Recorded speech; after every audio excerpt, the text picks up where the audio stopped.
Big Banguista, Deixa eu fazer uma pergunta idiota rapidinho, Marcos. Sim, claro. Estrelas surgem ainda? Esse é outra grande falácia. Eles dizem assim, nebulosas são grandes maternidades de estrelas, temos milhões e milhões de estrelas formando lá. Igor, você sabia que não tem nenhum registro de nenhuma estrela sendo formada de fato no universo? E nós temos 2 trilhões de galáxias, com cada galáxia com 100 a 200 bilhões de estrelas. Dá 60 sextilhões de estrelas. Você está dizendo que a gente não conseguiu observar nenhuma informação? Não, a gente diz, olha lá, tem uma estrela em formação, tem uma estrela em formação, tem uma estrela em formação. Elas até hoje estão em formação, mas nenhuma formada. Bom, a gente consegue observar há pouco tempo também. Ô Igor, 60 sextilhões de estrelas... 13,8 bilhões de anos. Se você faz a conta no universo, no tempo que a gente está observando o universo, a gente deveria ter visto estrelas de fato se formando. A nebulosa, o que acontece com a nebulosa? Tem uns pontos lá luminosos, é gás sobre alta temperatura e pressão que está emitindo. A própria nebulosa já é um fenômeno sobrenatural. Se uma nebulosa, de repente, há um colapso de gás lá e formar uma estrela, tudo bem, mas quem formou a nebulosa? Quem pegou uma nuvem gasosa em expansão controlada e contraiu? Você consegue contrair gás? Eu vou fazer um experimento aqui, pega o gás assim, não, né? Não vai contrair o gás, eu vou sair. Gente, não, deixa ele contrair, melhor do que ele liberar. Ô Igor, eu sou químico, a gente estuda em físico-química a dinâmica de partículas. A gente sabe que gás em expansão controlada devia continuar em expansão controlada forever and ever, não é? Eternamente.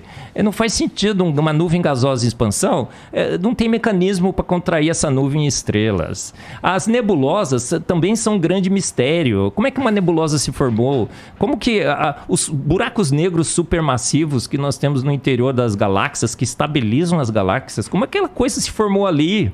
A estrutura toda do universo mostra uma inteligência absurda.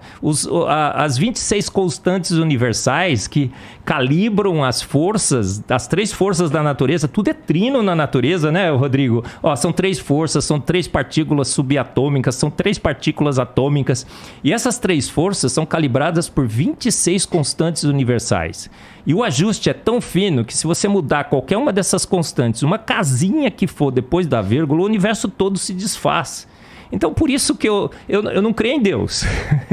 Eu tenho certeza absoluta que ele existe. Eu não creio que Deus fez o universo, eu tenho certeza absoluta que ele fez. Por quê? Porque eu não posso negar. É química demais para desconfiança de menos. É evidente demais que o universo foi feito pronto há poucos anos atrás e bate de novo com a Bíblia, viu, Igor? A Bíblia diz em Salmos 33:9, porque ele ordenou e de pronto tudo foi formado. Em 33:6, Salmos 33:6 está assim, ele soprou o universo com o sopro de sua boca. Então Deus falou assim, haja universo, e o universo foi formado. Vocês já pararam para pensar, tá bom, Deus fez, apareceu o universo. De onde que veio Deus? Aí entra na área da filosofia. Aí é uma pira que não dá, né? Uma vez eu estava na Universidade Presbiteriana Mackenzie dando uma palestra, veio um filósofo e falou assim, professor, tudo que você falou aí é muito legal e tal, mas você não consegue me responder essa pergunta. Quem criou Deus? Mas o Igor, essa é uma pergunta filosoficamente equivocada. Sim. Um bom filósofo jamais faria essa pergunta, não é, Rodrigo? Não, e ela é feita... Eu ia até trazer... Acho que eu te dei outra vez o meu livro, O Ceticismo da Fé. Sim. Dei pra minha mãe, inclusive. Eu ia trazer outro hoje, mas ficou tudo na Jovem Pan lá, viu, de manhã. Mas eu vou trazer da próxima vez. Aí entra na área da filosofia. Permita-me falar o nome Big Bang aqui para me referir apenas ao start inicial do universo. Claro. Sem entrar nos pressupostos químicos e físicos, que não é minha área. O que havia antes do Big Bang? Ou seja, desse start inicial? O nada. É o nada absoluto. Porque um ponto de comum acordo entre ateus e design inteligente, eu acho que qualquer um concordaria comigo no sentido seguinte. Antes do ponto inicial do Big Bang, não havia gravidade, não havia tempo, não havia espaço. Não tinha nada. Não tinha nada. Era o nada absoluto. tá certo? Mas aí vamos partir de uma questão filosófica que é repetida por vários, desde Parmênides na Grécia Antiga, que os latinos traduziram como ex nihilo nihil fit, do nada, nada se faz. Se não havia nada, por que hoje há algo ao invés de nada? Então, é mais lógico supor que havia algo. Agora, esse algo que havia, para formar tudo que existe, tem que ser um algo que não está preso ao tempo, porque o tempo veio depois dele. Esse algo não pode estar preso ao espaço, porque o espaço veio depois dele. Ele não pode estar preso à gravidade, ele não pode estar preso a nada. Então tem que ser um algo que seja, no sentido do nosso tempo, atemporal. Não que ele não tenha um tempo próprio dele, mas esse tempo aqui teve um começo, então ele tem que existir antes. Então ele não pode ser temporal, ele não pode ser espacial, porque o espaço não existia. Ele não pode ter começo, porque ele começou todas as coisas. Então tem que ser, seja lá o ET que fez tudo isso, ele tem que ter essas qualidades. Ele tem que ser um ser dotado de vontade, porque ele resolveu fazer tudo. Ele tem que ser um ser dotado de design, porque ele criou coisas com desígnio. Ele tem que ser um ser dotado de inteligência, porque ele criou com inteligência. Esse ser, então, não pode ter sido criado por nada, porque se ele foi criado por nada, a única coisa que eu faço do ponto de vista filosófico é deslocar a pergunta mais para trás. E mais para trás. E eu vou cair num ad infinitum absurdo. Eu tenho que obrigatoriamente chegar a 2 caminhos, não tem 3. Aliás, 3 caminhos. Ou eu acredito que a matéria e tudo que existe veio do nada, e me perdoe. Aí vem o meu limite. Isso não é científico. Porque, mas é provado. Não, então vamos falar de método científico agora. Eu vou até pedir licença para entrar na sua área. Eu li muito, desde os primórdios do método científico lá com Francis Bacon, depois as leis de Stuart Mill. O método científico ele tem que ser replicável, ele tem que ser observável, ele tem que ser visto em laboratório, ele tem que ser falseável. Por exemplo, até desse exemplo hoje de manhã. Como é que eu posso provar para você que gasolina de carro não funciona para avião? É simples, é falseável. Você pega a gasolina do carro e coloca lá. Agora, não é falseável dizer para você que Santos Dumont estava sem cueca quando ele se suicidou. Não tem como voltar lá e verificar isso. Tá certo? Então, dizer que algo, que tudo pode surgir do nada, sem um agente que provoque isso não é nem falseável, nem científico, nem laboratorial, nem filosófico.